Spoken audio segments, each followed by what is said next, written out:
অনেক বড় দায়িত্ব। প্রথমেই আমি আমার দলকে, আমার উচ্চ নেতৃত্ব, আমার প্রধানমন্ত্রীজি নরেন্দ্র মোদীজি, আমার মুখ্যমন্ত্রী শুভেন্দু দাকে ধন্যবাদ এবং প্রণাম জানাই আমার বর্ধমান দক্ষিণ বিধানসভার প্রত্যেক মানুষকে, যাদের আশীর্বাদে আজকে আমি এই জায়গায় বিধায়িকা এবং তারপরে মন্ত্রিত্ব পদ পেয়েছি।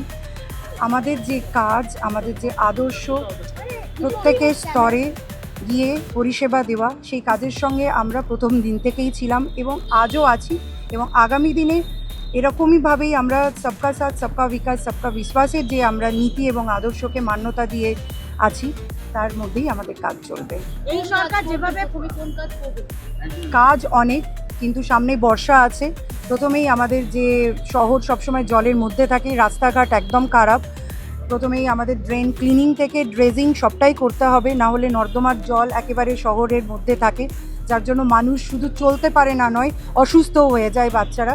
এটা আমার কাজ অলরেডি শুরু হয়ে গেছে। আমার ফোকাস প্রথমে মনসুনের আগে সেটাই থাকবে। বাকি অনেক কাজ আছে যেটা আমাদেরকে ধীরে ধীরে করতে হবে। বাংলা হান্টের আরও খবর দেখতে নজর রাখুন। বাংলা খবর মানেই বাংলা হান্ট।